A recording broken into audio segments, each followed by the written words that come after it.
So yeah, it's a series organized by the Department of Philosophy at Western, the Rotman Institute of Philosophy, and also co-hosted with the Public Library.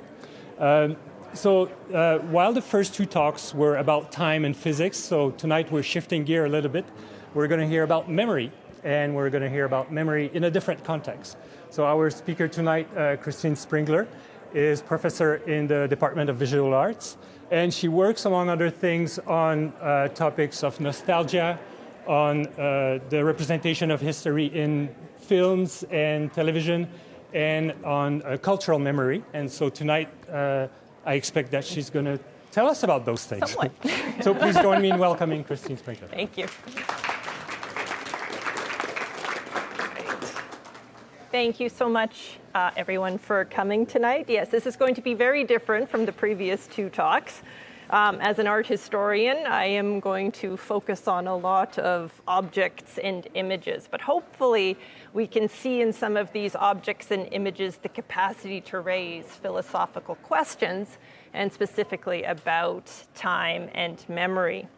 And when I was asked to talk about or find a way to engage with memory and film and the intersection of memory and film, I realized there were so many different ways into that topic. There's so many films that explore memory.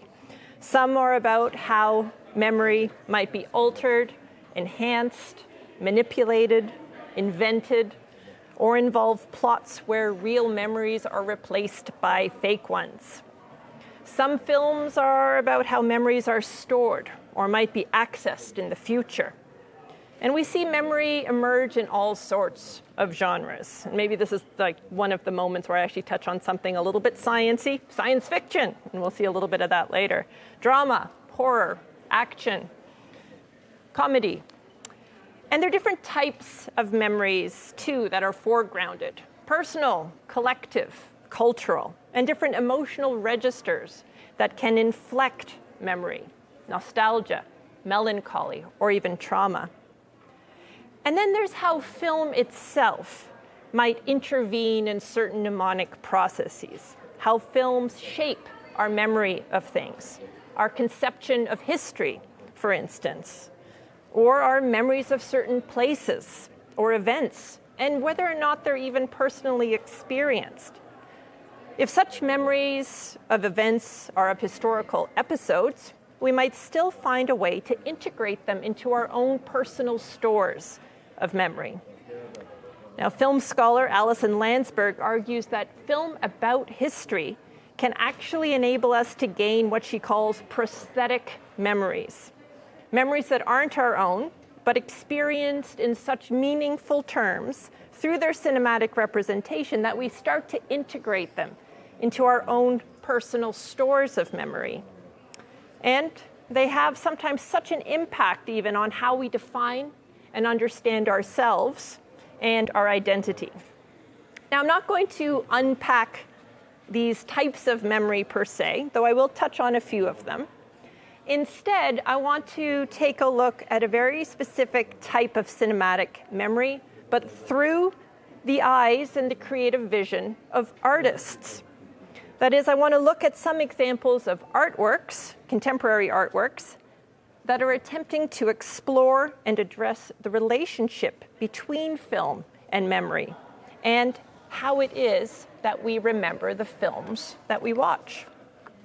And I think artists have a lot to teach us in this respect. They can give us insight into things and in ways that extend beyond the written word, ways of seeing things differently, and therefore ways of producing knowledge about things in forms that we might not normally expect. Now, I've organized this talk according to two main sets of case studies. One, looking at artworks by several artists who are really invested and interested in the films of Alfred Hitchcock, and specifically how his films are remembered by us, how they live on in our personal and collective memories long after their release date, and also what enables them to live on in this regard. Now, the next set of case studies revolves around a single film, Blade Runner, Ridley Scott's Blade Runner from 1982. And I'm going to approach this film through my experiences, things that happened on a single day during which I encountered that film several times, but never directly. And I'll explain how when we get to that point in the lecture. Now, before we get into Hitchcock, I have a little anecdote and also a question. First, the anecdote. So years ago, 20 years ago, I think it must be by now, I decided to travel to Washington, D.C. to see an exhibition, something that I wanted to write about. And I thought, I'm going to take my mother with me. She never traveled. She hadn't traveled since her voyage across the Atlantic in 1952 in late November, and there was a big storm, and the boat actually sank on its next voyage, so she really hadn't traveled since 1952. So I thought, okay, I'm going to take her with me to Washington, D.C. So we drove to Washington, D.C., and she wanted to see the sights. And she was already in her 70s at this point, and she didn't really want to walk around the city. So we did one of those double-decker bus tours. And of course, came upon all of the major sites that you would expect to see as defining Washington, D.C. And I remember at one point, we saw the FBI J. Edgar Hoover building. And I saw that, and I didn't think, oh, that's the FBI J. Edgar Hoover building. I thought, ooh, X-Files. So my entire perception of that building and that encounter was entirely filtered through what I had been watching through grad school or high school. I mean, I can't even remember now at what point that show was on the air. So I didn't go to Washington, D.C. to see popular filming locations of films and television series, but that's exactly what I encountered. I started looking at these sites, the White House and whatnot, through the lens of their representations in films that I had seen over the course of many years. And there's actually a name, however, for the practice of visiting sites for the purpose of trying to have a sort of cinematic experience. They are called cinephilic pilgrimages. So cinephilia, love of cinema, you're a huge fan and really deeply invested in film, super invested if you actually take the time and energy and spend the money in order to visit the sites of filming locations of some of your favorite movies. And there's an entire industry around this now. You can do a Harry Potter tour of Oxford, Lord of the Rings tour in New Zealand. Television is not immune for this. Game of Thrones has several kinds of tours on offer, in a sense, in order to try to inhabit the sites of the series. Anyone here been on a cinephilic pilgrimage? Where? The high school where they filmed The Breakfast Club. Oh, yeah. Nice. It's outside of Chicago. That's a good one, Imogen. So anyway, and I should ask, anyone plan to go? No, we talk about these things for quite a while. Now, some artists are really interested in precisely how it is that film shapes our perception of space, how visiting actual geographical sites triggers memories of films. They are interested in what film does to our conception of place, how it alters our sense of place or space. And I think this is a good place to start with a few examples. So I'm going to start with a series of photographs by Cindy Bernard called Ask the Dust. And it was a series completed between 1989 and 1992.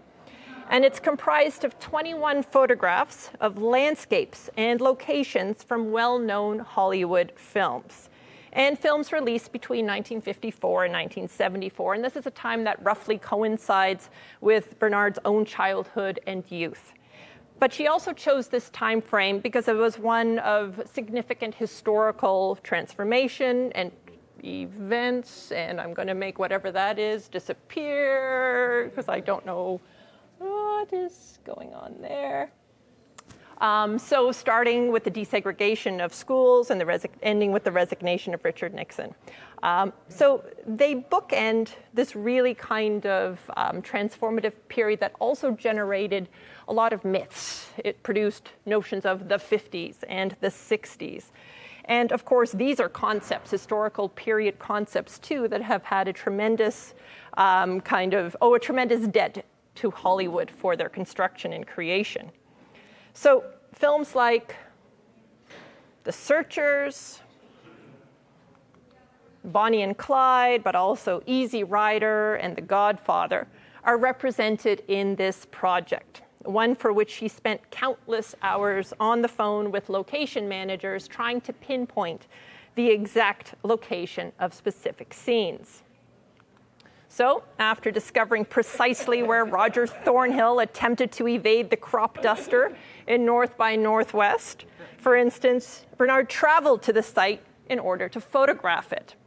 And like other works in this series, it is devoid of any human presence and framed to approximate the aspect ratio and shot distance of the original filmic image as closely as possible. And like the rest, it has a title that involves the film, followed by the year of its release and the year Bernard took her picture.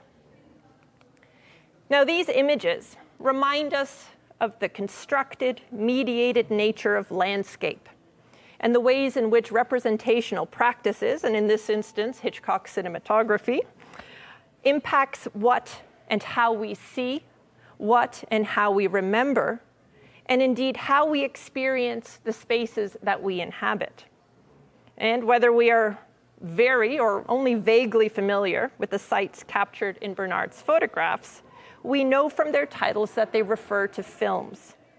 And yet, because landmarks and the markers of the passage of time are present in most of the images from her series, we also know, or at least suspect, that we are looking at real places. So Bernard appeals to the truth value, problematically so, but truth value of the photograph, in order to bring into collision fact and fiction, the real and the cinematic, past and present. These images exist as documents of mythic, mediated sites layered with history. They are also, quite crucially, documentation of Bernard's cinephilic pilgrimages, records of her own travels. In his essay on the cinephilic pilgrimage, Douglas Cunningham explores this phenomenon, arguing that such journeys are the cinephile's attempt to reify, that is, ground within the real, or to make real, an inherently ephemeral experience of the past, while simultaneously utilizing real spaces as portals through which to once again access, personally experience, and even occupy the past. So Cunningham acknowledges, though, that such visits always tend to come up short. While visiting a site allows for some physical, material connection to a film, it does not necessarily allow viewers to feel like they're inhabiting the world of the film. Missing, among other things, is the cinematic frame that contains and thereby shapes this world.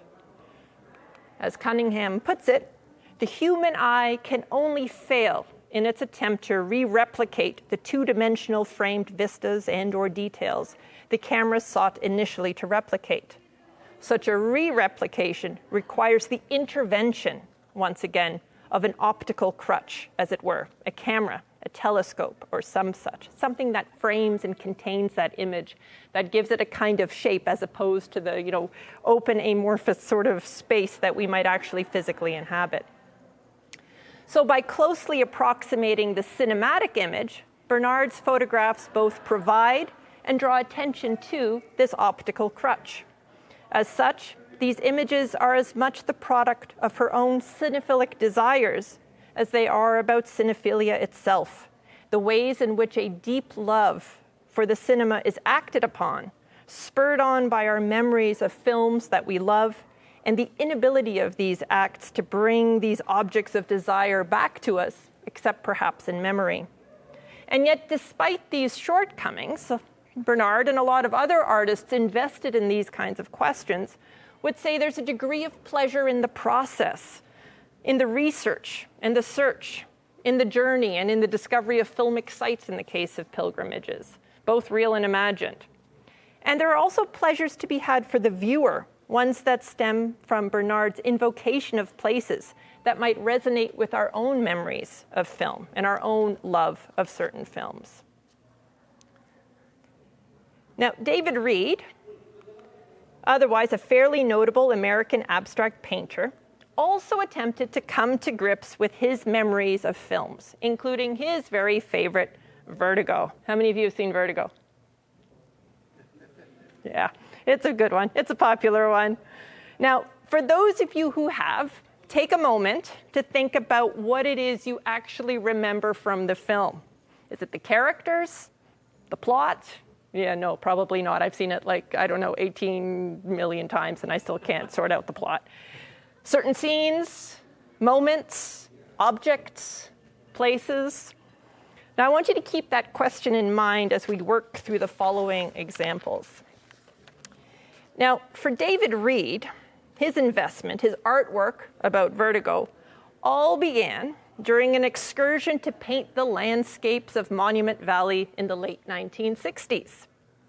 During that trip, he experienced what he has since come to call his media baptism. So he was looking for reprieve from the hot desert sun, and he found a cave with a small spring inside. And once inside, this sensation of overwhelming familiarity struck him, and he felt absolutely compelled to cup his hands and get some of that nice flowing water and to drink it. And what seemed at the time like a primal bodily memory, a gesture reborn from a kind of collective unconscious, is how he kind of felt about it. It resonated with him for years as this cherished spiritual experience. That is, until he rewatched John Ford's The Searchers and witnessed Ethan, John Wayne, perform precisely that gesture in precisely that location. And this moment of recognition shattered an illusion of mystical significance. But it initiated his long-standing interest in how the cinema inflects our experiences, how it structures our memories in ways that are often embodied and quite deeply embedded. Now, I want to show you two art installations crafted by Reed, Judy's bedroom and Scotty's bedroom, the main characters of Vertigo. And these are extensions on his reflections on his media baptism, but only one stage in a much longer and continually unfolding process of thinking about vertigo. In fact, their origins can be located in actions and experiences that took place well before the material components of those works took shape. First, they're locatable in his consumption of vertigo, his rewatching of the film, and its lingering resonances and his memories of its images and spaces.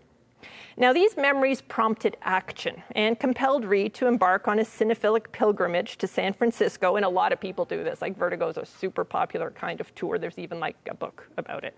To San Francisco in order to find the real sites, structures, and for Reed especially, actually, the seemingly insignificant physical remnants and details captured by Hitchcock on celluloid. So once discovered, these little bits and details were recaptured, rememorialized, but this time by Reed's camera. And it resulted in the photographic documentation of things like doorknobs, front porches, railings, and mailboxes. But as a way to reclaim vertigo, this form of intervention came up short. It failed to properly satisfy the desires that drove his pilgrimage in the first place. Photographs alone did not do enough to make Reed's memories feel real, to make real the fleeting cinematic moments sparked by his encounters with the places that defined Hitchcock's film. As such, he turned to something else, physically recreating and rebuilding the main character's bedrooms. So, now, in some ways, this is a seeming, and if you're wondering, yes, people did crawl into the beds in the museum. Reed thought it was fantastic. The museum guards, not so much. Now, in some ways, this is a fairly simple gesture to make real, material, physical, a key cinematic space. For these installations, he took great pains to replicate some of the key props, like the furnishings, the light fixtures, the bedspreads, etc., as precisely as possible. And even the green glow of Judy's bedroom was the product of much dedicated experimentation. And for those of you who've seen the film, it's that green glow that comes in from the Empire Hotel sign, floods into her room, and it's one of those kinds of signature moments in Vertigo.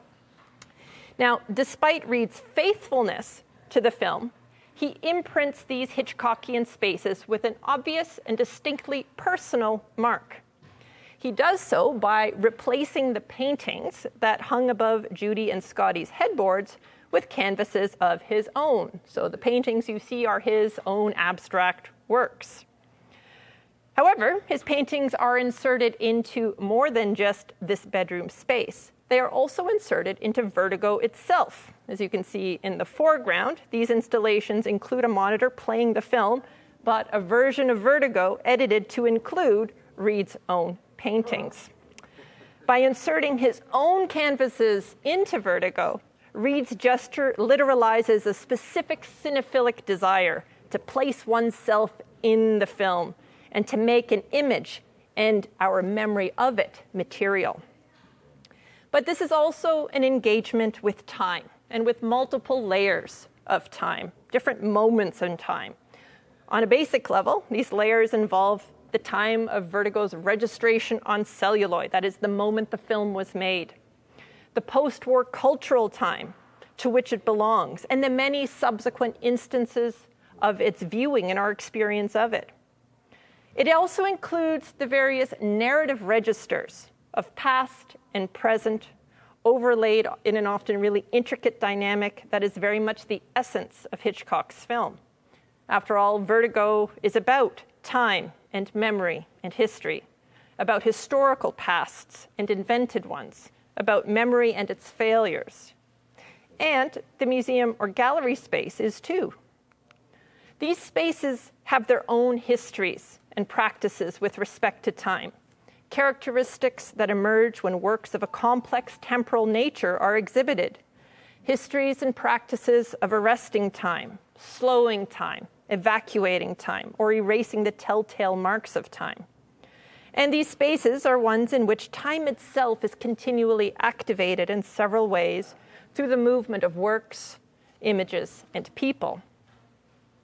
Now, Judy's bedroom and Scotty's bedroom can be seen as the culmination of a process originating with Reed's media baptism, inspired by his cinephilia, and charged by an attempt to come to terms with his memory of the film. These works complicate the registers and vagaries of time, and importantly, they foster the conditions necessary to spark searching questions about cinema itself and our memory of it.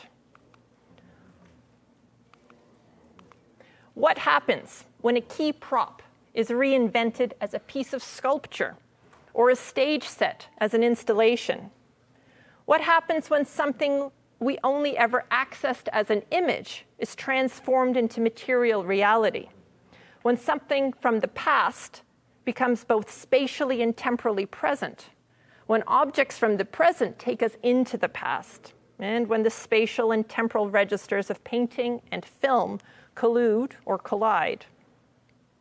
Now, these installations are not, however, the end point, and I don't think there is going to be an end point, in Reed's process of thinking through and with cinema, or even in deliberating on the legacy of Vertigo, which itself is forever evolving. In 2005, Reed created 3 digital C-prints titled Judy's Bedroom, Scotty's Bedroom, and The Kiss. Though small, Judy's bedroom and Scotty's bedroom are in essence film stills that approximate the aspect ratio of the film's original theatrical release. The Kiss, on the other hand, is a long horizontal strip composed of 4 successive frames that recall Reed's own strip-like paintings. In each, Reed's painting is conspicuously present again, alerting us to the fact that these stills are as much commemorations of Reed's installations as they are of Vertigo itself, as stages in an unending process of engagement and memorialization. They speak to memory's imprecision and continual reconfiguration, our tendency to customize and personalize shared cultural memory and its distillation and fragmentation into other forms. As such, Reed's C-prints make manifest what artist and film theorist Victor Bergen calls a sequence image, a primarily psychological object that hovers between sequence and image, between film and photography. Bergen explains that the more the film is distanced in memory, the more the binding effect of the narrative is loosened.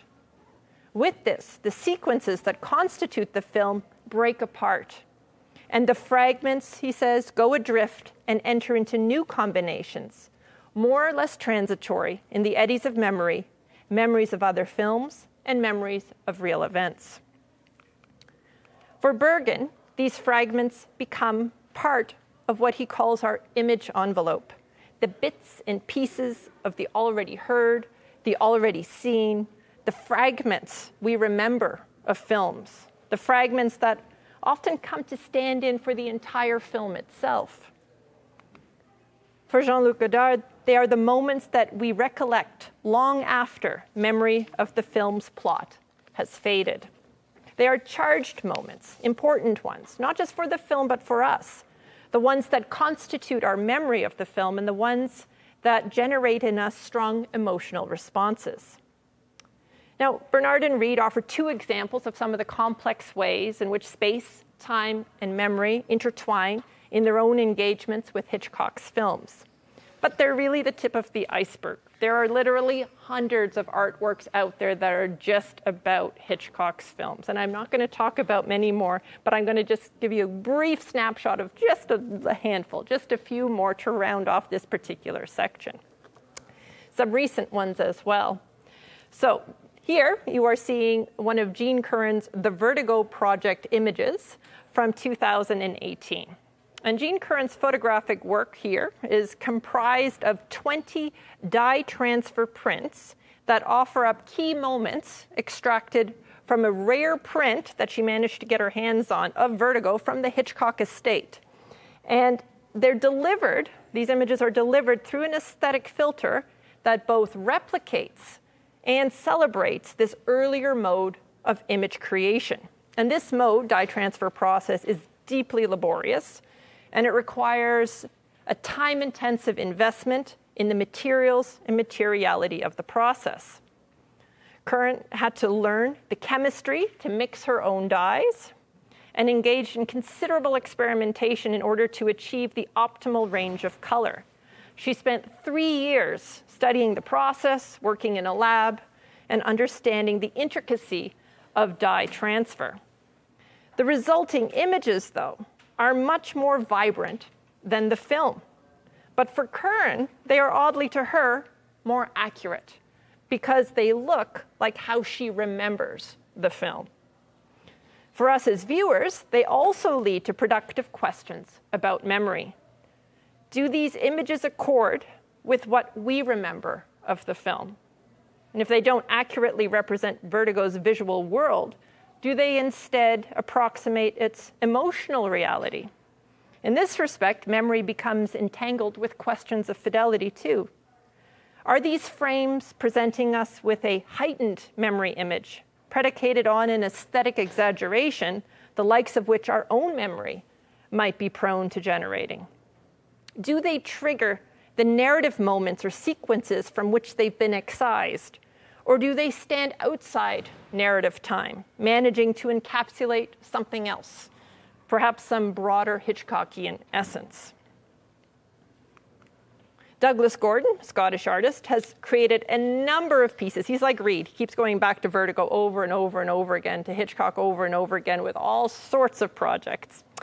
This is one of the sort of lesser known ones. His most famous one is 24-Hour Psycho, where he slowed down Psycho to last 24 hours. So each still of the film would be on the screen for 2 seconds. And yeah, you could go in and you could sit there for a long time. Yeah, it was it took a while, but it was amazing because it sucks that kind of tension out of the image, out of the film. This is different. So this is in Tontine Lane in Glasgow. He installed a sign that reads Empire, which refers to the Empire Hotel sign that casts that green glow in the original film. But it's a little different. For one thing, all of the letters are backwards, and the only way that you can actually read it is through a mirror that's installed behind it. And it does cast this green glow. So he hoped it was sort of subtle enough to spark a kind of memory and a sense that, oh, this is kind of Vertigo-esque for those who may be familiar with the film and who pass underneath the sign. And if you're lucky enough to make the turn into the bar, you would see the television screen not playing the football match of the week, but actually showing Vertigo. So it was all of these like little hints and bits and pieces to make you feel like, oh, you're being kind of bombarded here with these fragments of the film. He also created a rather involved immersive experience involving Vertigo, but one in which sound was the key trigger. You know, sound and music especially is considered a key trigger of memory. Now, he took over the Atlantis Gallery in London with this multi-part installation, and I have to walk you through this. So first, you enter into the gallery, and you're forced up a steep, narrow staircase. So you're supposed to feel like you're Scotty walking up the steps of the bell tower in the film. When you get to the top, that green glow, I mean, the green glow just keeps appearing over and over again. The green glow bathes you, but then you sort of walk around, and you can come upon this balcony and look down into the cavernous interior. What you see on the large screen is a film that lasts the duration of Vertigo itself, but the only image you see is of a conductor, James Conlon, conducting the Los Angeles Orchestra, playing a new version of Vertigo's score.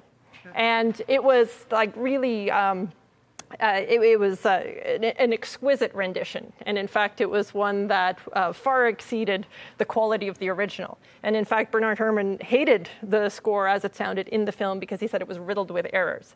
So this was, in effect, a way to give Bernard Herrmann that score in the kind of form that they had originally envisioned it. But the only images that you see are of Conlon, his face and his hands conducting, while you hear the score in this space. And it was a bit of an experiment because some of the visitors were surveyed and they were asked about what they saw on the screen, and they swore up and down that they saw fragments of Vertigo spliced into this footage of Conlon conducting. But that was never the case.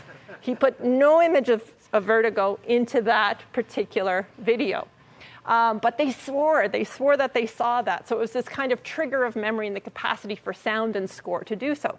Now, if you actually did want to confirm whether or not your memory of the film was sort of triggered in the right way or corresponded with that moment in the film, you could peek at the monitor that was kind of nestled in the corner where Vertigo itself was actually playing. So this was about sound and memory and sound's capacity to bring us back into the world of the film.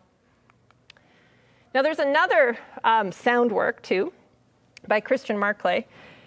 And I have no images, I have no text, I have no nothing, because there is nothing. It is a purely sound-based work, but I can explain it. So what Christian Marclay did was extract sound effects, snippets of dialogue, little bits of music, all of these like really tiny kinds of fragments, but usually kind of familiar enough that you could make the connection to the film Vertigo.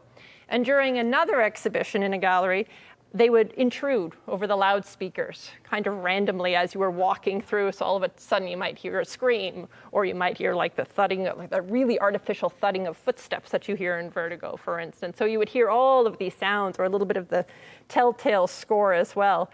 So he was really interested in how these kind of sonic intrusions would work on you and how they might cue visitors to think about Vertigo and to remember the film in a space otherwise dedicated to other things, and to think about the mnemonic power of sound in a space otherwise primarily about looking, one that privileges seeing over hearing. All right, again, I could go on about the Hitchcock stuff, but I want to shift gears now and instead talk about my second set of examples, which all involve Blade Runner, which is rather fitting, I think, given the film's explicit focus on memory. But it's not really the film's narrative engagement with memory that I want to consider here, but my own, and the way in which it was sparked by several encounters over the course of a single day with the film. And again, none of these encounters were with the actual film itself.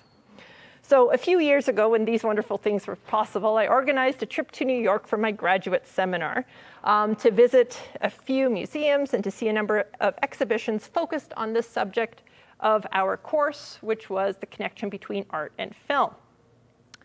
So first, we visited the Museum of the Moving Image, where I encountered a section of the Tyrrell Corporation headquarters miniature. And this was in Queens, and this is a place where posters and cameras and costumes and prosthetics and props vie for space.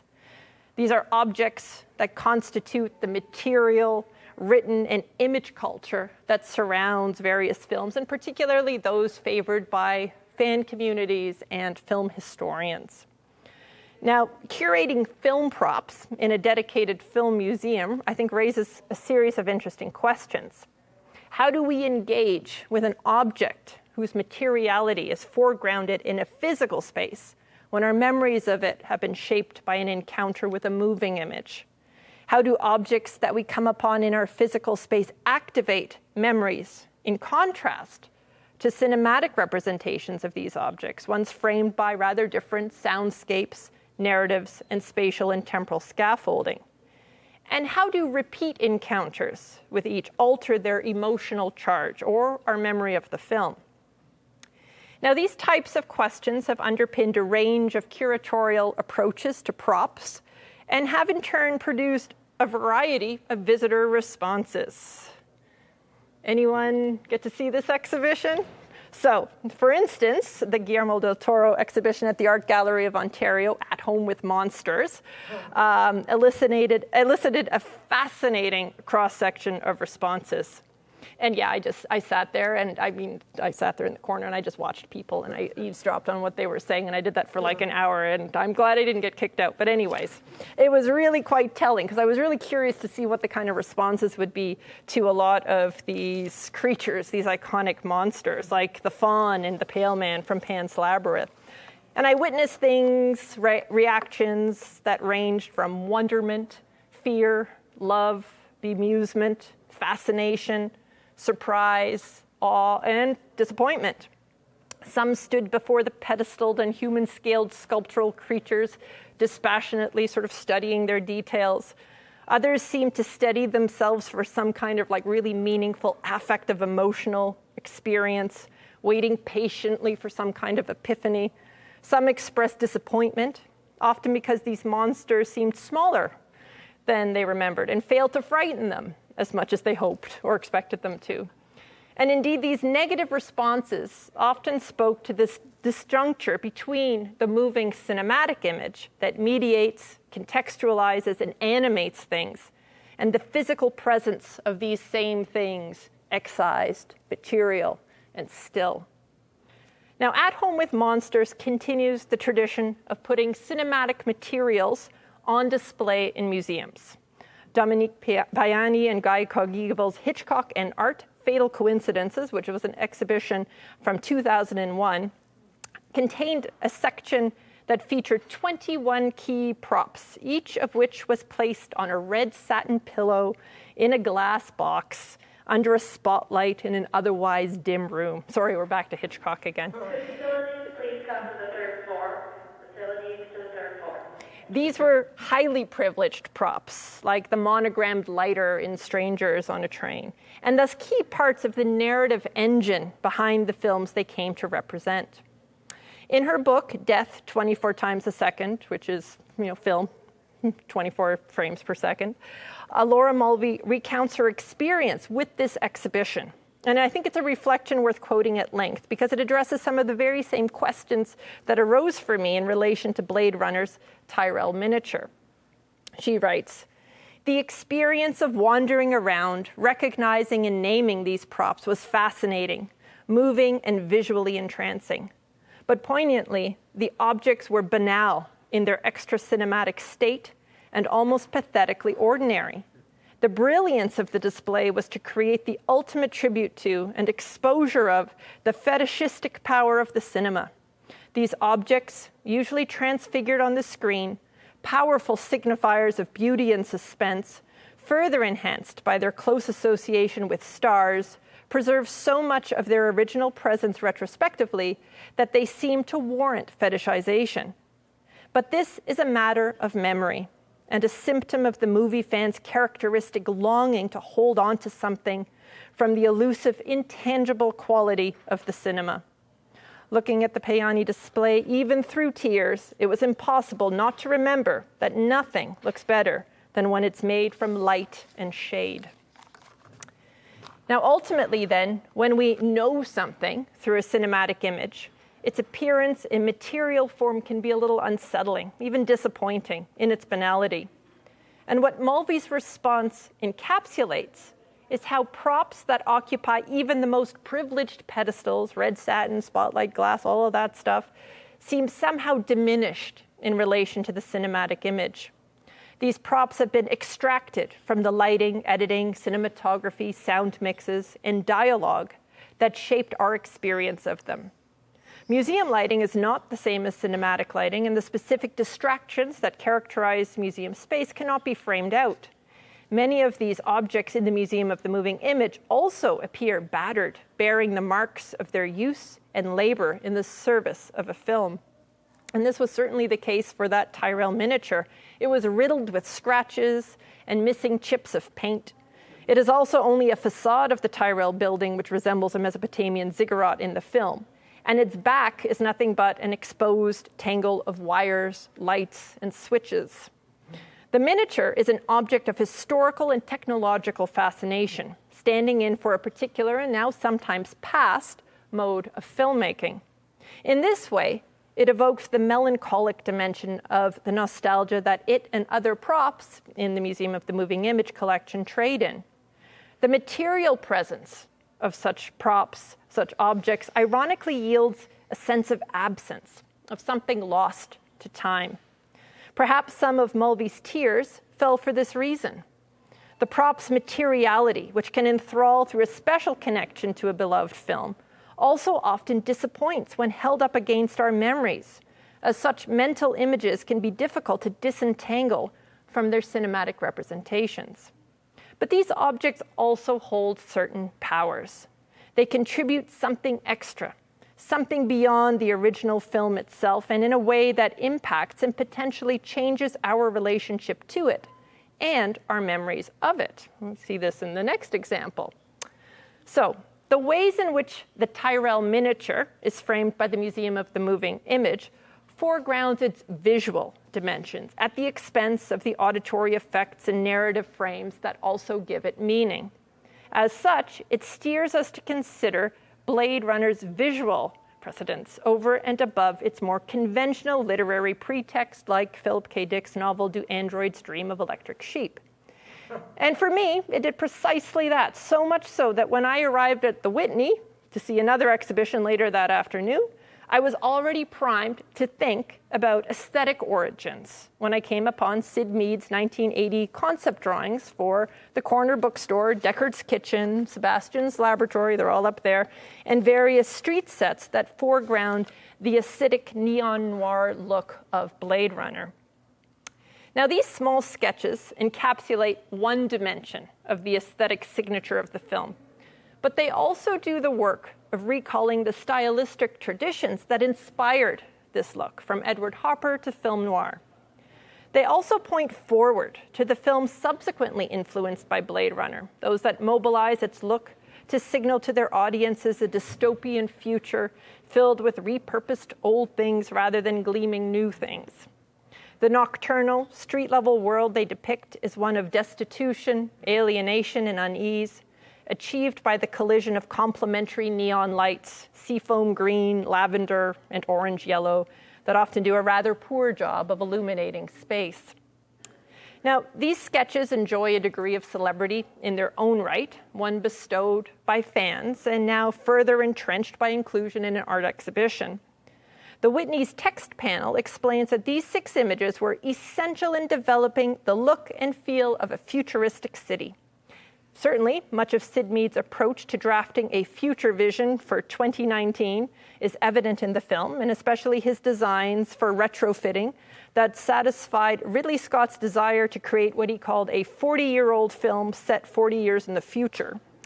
But the aesthetic of acidic neon lights that unite these drawings, a look that I recalled so clearly as defining Blade Runner, actually constitutes only a very minor part of the film. It appears only sporadically and does not characterize the dominant look of Blade Runner. Now, this is not a criticism of the Whitney by any means. There's no obligation to feature only that which is dominant. Mead's drawings are significant for many other reasons, including the multiple ways in which they influence production design generally. However, in that moment of viewing, these 6 images deeply inflected my memory of Blade Runner and my thoughts about what facets of the film ought to be privileged as having aesthetic value. In the presence of these images, I recalled the film through Mead's palette. It was only upon a recent reviewing that I realized just how infrequently these colors are actually harnessed to describe Blade Runner's futuristic city. Moreover, while my memory now foregrounds these color relationships, they did not include another key quality of the light in Scott's film, namely its constant motion. Mead's still images did much to reconfigure how I remembered a moving one. My third encounter with the film also happened at the Whitney and involved an artwork made to engage with Blade Runner, one in which memory of a very different sort was at stake. Terence Broad's Blade Runner auto-encoded from 2016. Now, Blade Runner auto-encoded first looked like a video that you could watch on a somewhat unassuming flat-screen monitor, not particularly large, hanging on a wall in a corridor in the museum. And you had to be fairly close to the screen to watch it to avoid getting trampled by the people passing by, and also listen to the sound under corded headphones. And the sound was simply Ridley Scott's Blade Runner's entire soundtrack, dialogue, and everything unedited. But upon spending time with Blade Runner auto-encoded, you start to realize something rather different is going on here. As the thumbnails on the right here show, through side-by-side comparisons, Broad's Blade Runner doesn't quite look like Scott's Blade Runner. Now, ultimately, this work amounts to a creative gesture that I would argue intervenes in a series of questions, again, about cinematic memory. But this time, its sites, its practices, its enabling technologies, its visual registers, and its possible futures. Now, memory is a central concern in Ridley Scott's Blade Runner and the subject of much philosophical reflection in the critical literature on the film. And it's for these reasons that Broad selected it as the first test case for his research in deep learning and machine memory, a project intended to fulfill his degree requirements in creative computing at Goldsmiths in London. So, how did Broad make this work? Well, he enlisted the film Blade Runner to develop an autoencoder, one that has the capacity to not only recognize images, but after training, to generate them as well. An autoencoder is an artificial neural network, or in other words, an artificial brain. It can be thought of as 2 networks, one that takes input, such as an image, and encodes it into a latent numerical representation, shrinking it down, and then another that decodes that latent representation and reassembles and resequences the image. And the impetus for this project was a 2011 article in Current Biology, there's another little science thing in here, that reported on scientists' ability to translate brain activity patterns from MRI data into actual images. In other words, we can now see what people are thinking. In Broad's case, the quality of these reconstructed images depended on how well this autoencoder was trained. And an early part of this training also involved extraneous decoy images, ones added to help the autoencoder learn to differentiate what belonged to Blade Runner and what did not. And each time, the sum total of Blade Runner's frames and others were fed as a data set into the machine, a process that takes 3 days, and it's called an epoch, its capacity to issue back a recognizable image improved. But the machine does not remember everything. And what it cannot, it makes up based on an amalgam of what it does recall. And it also makes decisions about what to remember and how to remember. So black screens are rare in the film, so it actually didn't bother to remember what they looked like, and instead issued this kaleidoscopic array of colors that approximate the pictorial average of what it had already processed.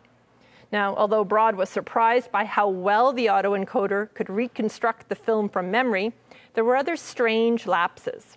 For instance, it had a fair bit of trouble with human faces, unable to recognize the features that differentiated individuals. And moments of what seemed like protracted stillness featuring close-ups might nevertheless register as a flurry of activity. So if this works, I'm going to let it play a little. I know what to do now. Okay, I'm going to let this play in silent while I keep talking. There we go. You get a better sense. Oh, yeah, there. Perfect. Of what it looks like. Now, our natural proclivity to attend to what the autoencoder got wrong throws up a litany of failures that are instructive for thinking about memory and technologies of memory.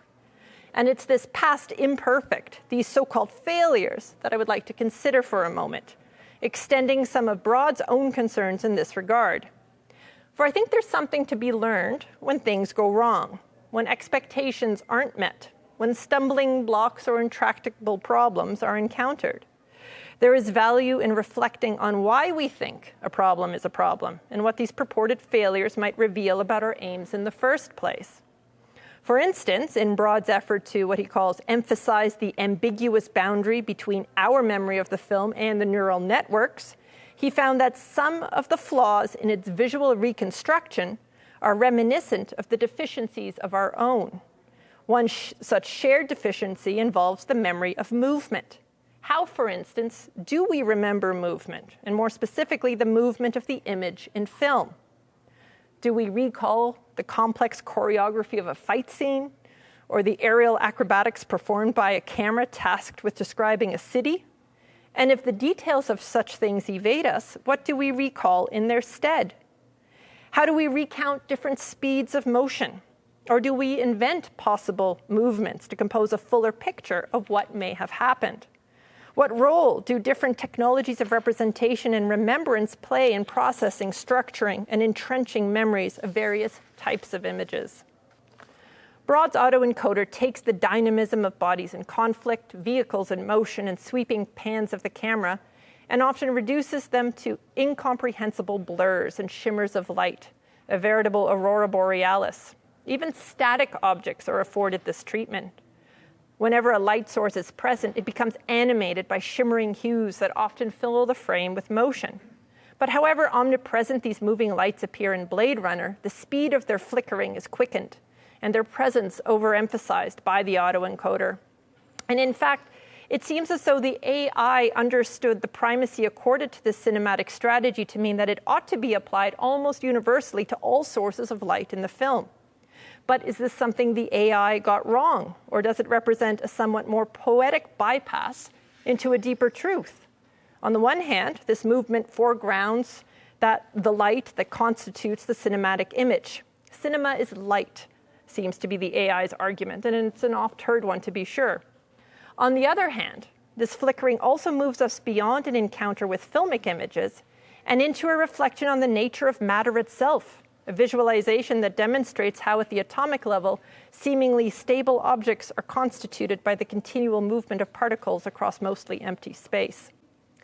The AI demonstrated a fair bit of difficulty with bodies, sometimes imposing on them a stillness not in the original film. Human figures would be held in abeyance a little too long before disintegrating into apparitions. At times, the background seemed to change before the body that occupied it moved, upending expectations with respect to container and event, background and action, figure and ground, and in the process, the temporality of the scene itself. The autoencoder also had tremendous difficulty capturing small bodily gestures, such as movements of the mouth during speech. Small differences of this sort were replaced by calculated averages.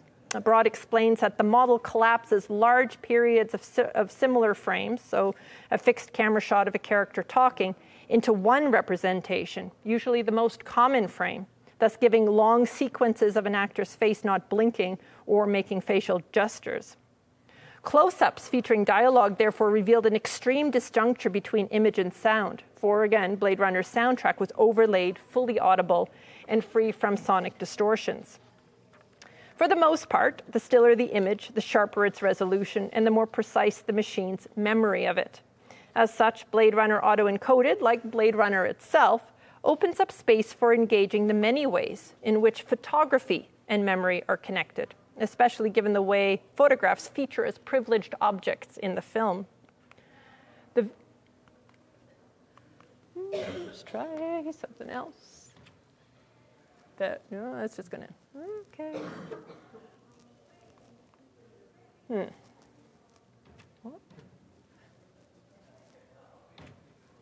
There, okay. Now, the visual clarity of such moments is an effect of training. Photographs are still images and offer more frames of the same thing for the autoencoder to study. Theoretically, if the autoencoder is trained well enough, all its images will bear the clarity of these close-up shots of photographs. The end of its march toward realism, the kind that underpins certain stretches in the history of painting and video game development, may yield a perfect memory of the film. But what is gained by this? Perhaps a more advanced artificial intelligence, but what is lost? Indeed, Broad thinks we also ought to confront the losses resulting from achieving the holy grail of perfect verisimilitude. For it is through such failures that we might raise new questions about our own cognitive processes. Blade Runner Autoencoded does important work in focusing our attention on technology and memory, but it also risks closing off the social and political dimensions of such things, including questions around labor, power, gender, race, and the environment that Scott's film purposefully and sometimes problematically invokes. This is a concern for Broad, too, who is not really troubled by the idea of Skynet super AIs taking over everything, as he puts it. Instead, he is more disturbed by the evidence that neural networks take biases. This fear is well-founded, for we do know how Blade Runner Autoencoded erases the already marginalized presence of people of color in the film. Scott purposefully sought to populate his futuristic Los Angeles with multiple ethnicities, but these actors were primarily extras and thus not afforded close-ups or much screen time, rendering their presence virtually unreadable by the AI. As such, we do not know how the autoencoder would remember different skin tones. Only white faces accorded lengthy close-ups. We also can see the very limited ways in which the AI processes visual metaphors and allegorical engagements, in this case with the film's concern with slavery and colonialism. If Blade Runner makes us call into question our own relation to memory, then Blade Runner Autoencoded extends some of these questions in new directions. Beyond looking like memory, as some critics claim, Broad's work also forces us to confront the future of memory, its formation, storage, articulation, circulation, possibilities and failings, and how the labor of remembering is offloaded. How do new technologies of representation intervene in recollection? And what role might creative works play in restructuring our mnemonic engagements with films and the textual universe that surrounds them? But like other forms of AI, the smarter it gets, the less accessible its operations become. We have little insight into the processes by which machines learn sometimes. What an AI application does with the information we feed it happens behind closed doors, as it were. Broad, for example, explained that he could not accurately predict what his autoencoder would do with Blade Runner, how it would remember the film.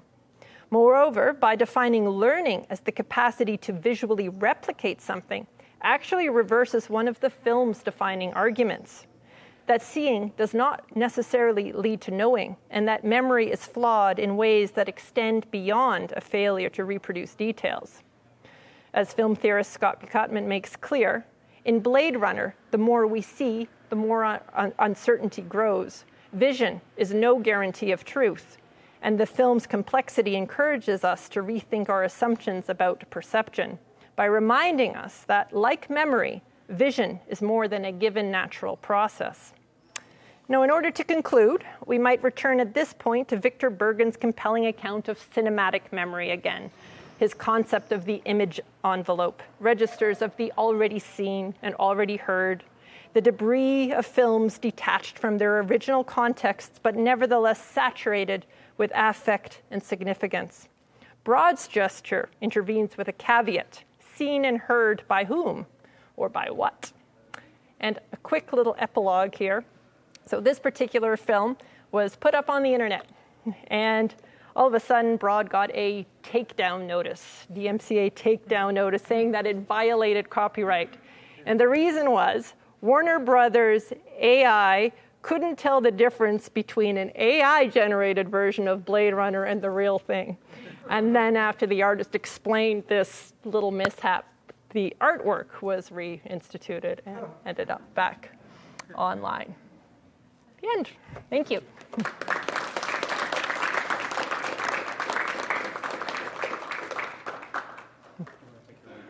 Sure, if there are any, that's okay. It's okay if there aren't. That was a lot of.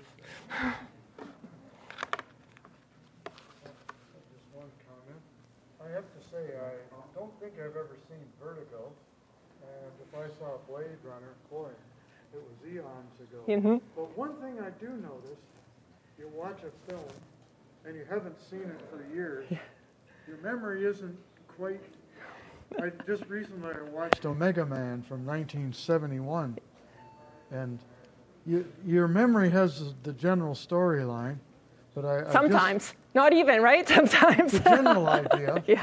But yeah, it's just, your memory isn't 100% accurate. Yeah, and it's kind of amazing to think about what happens in that interim too, right? Like I have a terrible memory, like horrible memory, which is maybe why I'm interested in memory. So I can see a film and forget the next day everything about it. But there are some that sort of stick, or not the film, but those little bits and pieces and moments. And then you have that stretch of time in between, maybe 10 years, 15 years, 20 years, and you start to develop what you think is this, picture of the film that you've seen, and then you're shocked when you realize not it's even not close. Quite the same. Same with music, something you haven't heard in eons. Exactly. And then you're a different person too, right? Like when you watch it 20 years ago, you're a certain kind of person, and you have these life experiences over a couple of decades, and then you come to it with a completely different frame. I was a teenager when I first saw Right. it. That will definitely generate a very particular engagement with the film, right? And then with some of the films like Vertigo, you may watch it and then not watch it for a couple of decades. But in that interim, in those decades, you still might encounter it, right? On posters, on mugs, all over the place. Video, now it's a video game even. So in all of these different kinds of forms, and they might imprint a certain image of it that may or may not actually accord with what the film is about. It's not necessarily the images as well. It's the sounds. Oh, yeah. Yes. I mean, I saw Psycho when I was 10 years Wee, old. wee, wee, Exactly. right? Sorry, that was not accurate, but No, but you're right. yeah. That's what you remember. You Exactly. Think, oh, yeah, Psycho. Oh, yeah.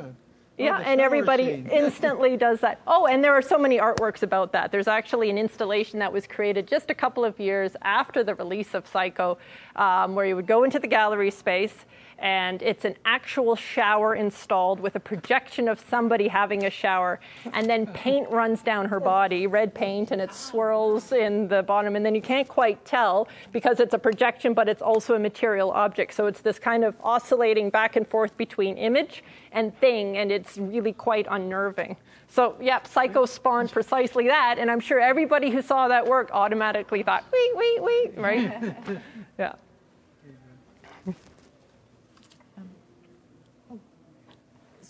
So I found the whole structure of this talk really fascinating, because I was thinking as I was watching, when you were talking about Vertigo, I've seen it many times, and none of those pictures of the rooms were things that I remembered. They weren't salient for me. And so when it comes to this pattern, I take this to be this AI, it's kind of a pattern classifier, Oh, this, right? yeah.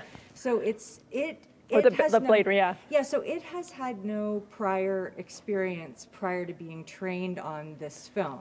Right. So that's its only experience. And so then it's going to leverage whatever features of those different And then some of the images. decoy images that get thrown in there Right, too, right. which didn't But- throw it off. Like Yeah. those are not part of the work. No, but when you compare that to us, a Yeah. human being, and the experiences we've had in our lifetime that we bring when we see a film, then the kinds of things that we're going to leverage and pick up on Yeah. that are going to be important for our memory Mm-hmm. are going to be, just a lot different. So I Yeah. thought it was just really interesting that this is, And that I really applies enjoyed the talk. for the artists too, right? So we Yeah. have photographers who are really kind of interested in taking out of this moving image these still images and celebrating their kind of aesthetic qualities, right? So it's about imposing their own kind of way of working and questions that emerge around the medium in which they're working onto the film.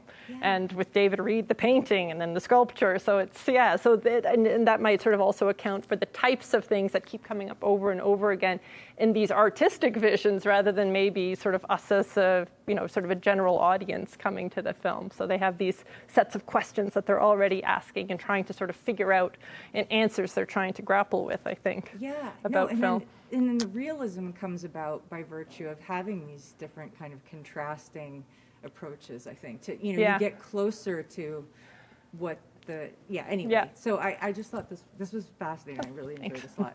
Sorry. Hi.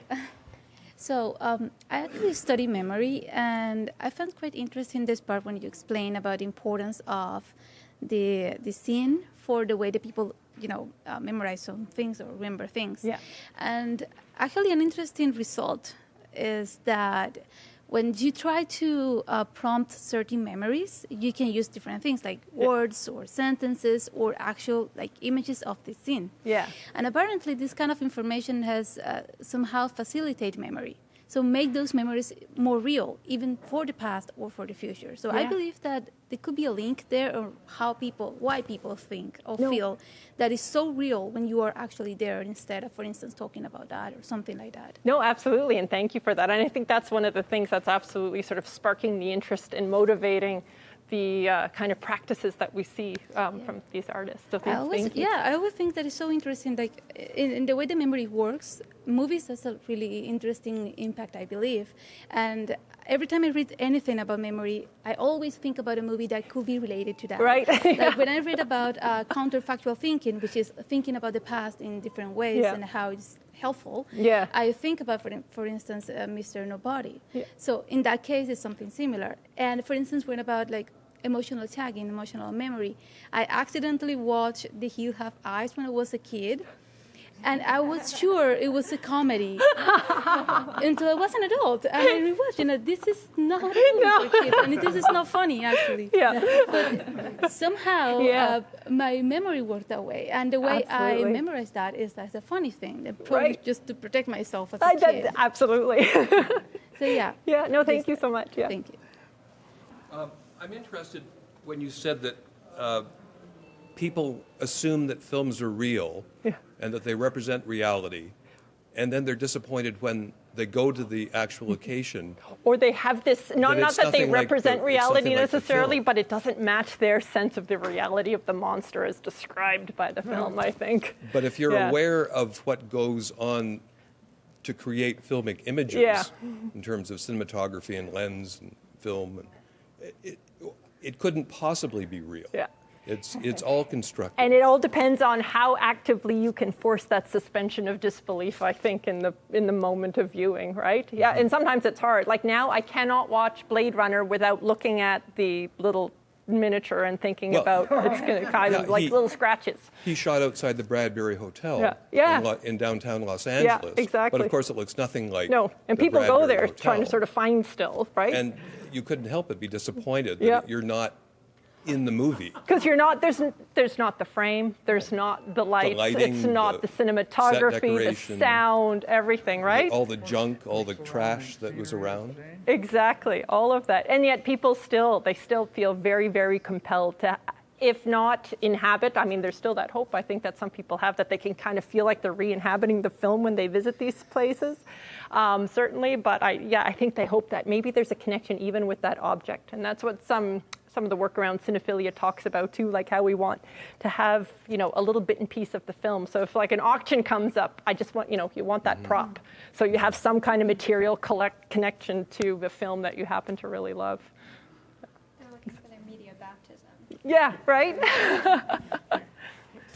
This will make it easier for other people to hear you. I was just going to say, they're looking for their media baptism. Yes, they are. Channeling John Wayne in a cave. There may be other ways to do the media baptism besides that, I'm sure, but yeah. No, it's just. You're just holding the microphone. Just, I say Monument Valley, that brings something to you. Yeah, Or maybe it's because it's not as complex a situation as some of the other Blade ones. Runners. Yeah, no. I mean, when you see it, Yeah. it's incredible. And then there's the kind of, sublime experience of certain kinds of landscapes that have a much longer history in terms of representation than just film, but like whole histories of painting and photography and then cinematography, and all of it then sort of coalesces to underpin. So I think Wayne, and then, yeah. Hi, Wayne. Go ahead. One thing that struck me is you mentioned the miniature from Blade Runner is sort of a relic of a bygone era of film production. Yeah. And I wonder how changes in film technology affects people's cinephilic voyages. Hugely, because I'm thinking in particular Harry Potter and Game of Thrones. Right. Because, those were shot on location, but CGI and digital effects. In fact, I had a sort of opposite disappointment because I spent some time in Oxford. Yeah. And was from I lived a year there before I ever saw the Harry Potter films.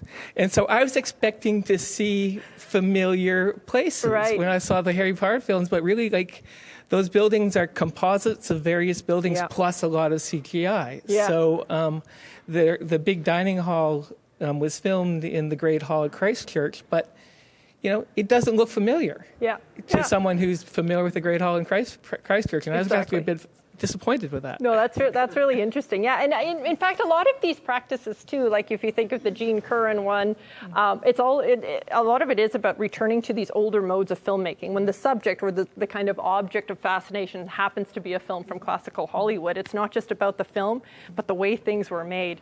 And one work that I didn't talk about, which is eminently fascinating, it's called Phobia, and it was a theatrical performance. So all the audience was, gathered in this sort of lovely symphony hall, and on stage you had a bunch of sound artists, but they were acting as Foley artists, so the way in which sound effects used to be generated. So their instruments were things like shoes and a particular kind of, Hitchcock insisted on a cassava melon as the one to get the really good sound effect for the squishing of the knife, right? So all of these types of things that were used by Foley artists in the past, and it was this performance that they staged. And it felt like Vertigo at times, and then it sort of slipped into other Hitchcockian moments at other times. So you would hear the footsteps, and that's one thing about Vertigo. The footsteps are so fake because there's a total evacuation of sound. And for Hitchcock, that was important. He loved artifice.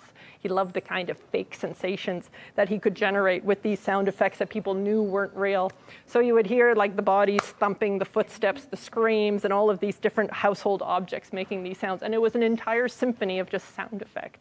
So it is this kind of return, but to these older practices, whether it be sound or image, dye transfer processes, and whatnot. Yeah. Well, no, I was just going to say that no filmmaker ever shot Monument Valley at noon in against a cloudless sky. It's all constructed. Yeah, we came home late from Toronto one day, and one night, and we walked along Richmond. And London had been changed into 1970s New York by the inclusion of a couple of things that looked like you were going down into the subway. Yeah. And it's all fake. It's all film is all lies. And arguably any landscape is to a degree mediated by something, even if not the actual object of representation in a painting or a film or a photograph. That type of scene has been subject to such repetitive representation that when we see a certain type of landscape, it's hard not to be informed by all of those images that have sort of filtered through our visual field over the course of our life that still determine how it is we read that landscape even when we're standing in the middle of it. I think people think that filmmakers kind of show up at a set and just turn on the camera. Yeah. And some do, but then it doesn't look like a Hitchcock film. Not these films. No, definitely not. Not classical Hollywood, and not most of it. Yeah.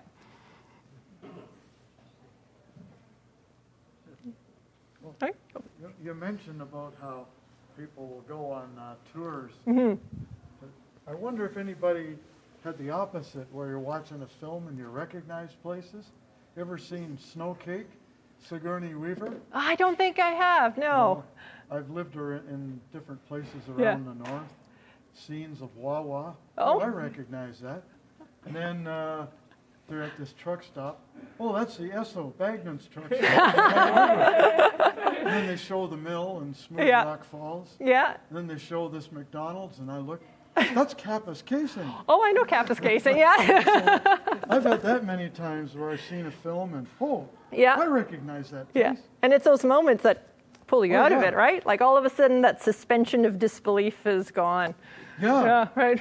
And then you start to think, and there's Jim's house just down the road there. I'll knock on the door, right? So it's this kind of reality that intrudes in really interesting ways then. Just makes it more interesting. Absolutely, yeah.